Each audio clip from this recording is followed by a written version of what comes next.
هغه خلک چې په خوب کې شیطان ډېر په عذابوي یا ډېر تېر باسي او د دې څخه تر سپوږمۍ پورې راغلي وي او څنګه کولی شي چې د دې څخه ځان نه خلاص کړي. سلام ګران کتونکو، مجربه ټیو ته درته ښه راغلاست وایم. په دې هیله چې روغ او جوړ به وئ. زه په نننۍ ویډیو کې د یو نوي موضوع سره راغلی یم. د هر څه د مخه هیله کوو که تر اوسه مو زموږ چینل نوي سبسکرایب د ویډیو لاندې سور د سبسکرایب نشان ووهئ، په خوا کې د بیل نشان باندې کلیک وکړئ. که چېرې مو دا ویډیو خوښه شي د نورو ملګرو سره هم شیر کړئ. هغه خلک چې شیطان یې په خوب کې ډېر په عذابوي او یا ډېر تېر باسي او ډېر تکلیفوي، کله چې د سهار له خوبه پاڅېږي نو هر وخت یې پرتوګ لوند وي او له دې څخه تر سپوږمۍ راغلي وي. ځینې اکثره وروڼه دا پوښتنه کوي کله چې موږ د دې ستونزې سره ډېر مخامخ کېږو، یعنې په خوب کې مو شیطان ډېر په عذابوي، ډېر مو تکلیفوي او چې ویده شو یا د سهار د منځه ټیم شي موږ سره شیطان ملګری شي. کله چې د خوبه راپاڅېږو نو پرتوګ مو لوند وي یا هېڅکله په ځان خبر هم نه وو چې موږ د دې ستونزې سره مخامخ شوي وو او دوی وایي چې دې څخه موږ ډېر هم په تکلیف یو. د دې علت څه دی؟ د دې خاص دوه علتونه دي. اول، کله چې تاسو شپې ویده کېږئ، د ویده کېدلو څخه مخکې تاسو یا سریال ګورئ یا ډرامه ګورئ یا داسې عکسونه، تصویرونه، ویډیوګانې ګورئ چې ستاسو په ذهن باندې بد اغېزه کوي، چې هغه ستاسو په ذهن کې پاتې کېږي. کله چې ستاسو په ذهن کې پاتې شي، تاسو ویده شئ، ستاسو په ذهن کې دغه راګرځي او راګرځي کوم وخت چې دلته زمینه مساعده شي او ستاسو د دې په عذاب سره مخامخ شئ.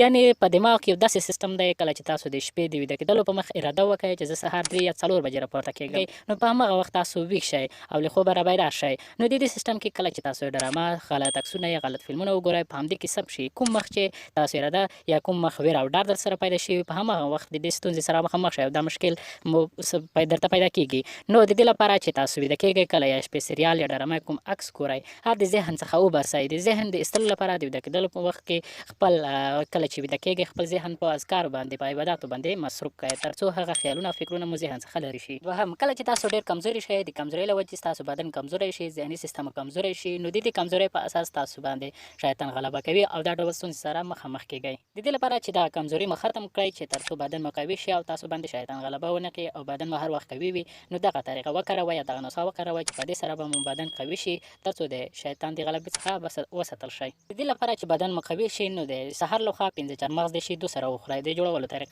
جوړولو طریقه یې داسې ده: لومړی 5 چارمغز راواخلئ، د دې څخه پوستکی لرې کړئ، د چارمغز منځني مواد د یو شي په واسطه یا چاړې په واسطه میده کړئ، بیا یو ګیلاس شیدو ته واچوئ، د دې سره 3 قاشقې شات چې څوک ورته اصل وایي، څوک ورته ګبین وایي، دا هم ورسره یوځای کړئ، بیا 3 واړه ښه مخلوط کړئ او د سهار چې کله له خوبه پاڅېږئ، په نهاره دغه یو ګیلاس شیدې، چارمغز او ګبین په ګډه کوم مخلوط جوړ شوی دا څښئ.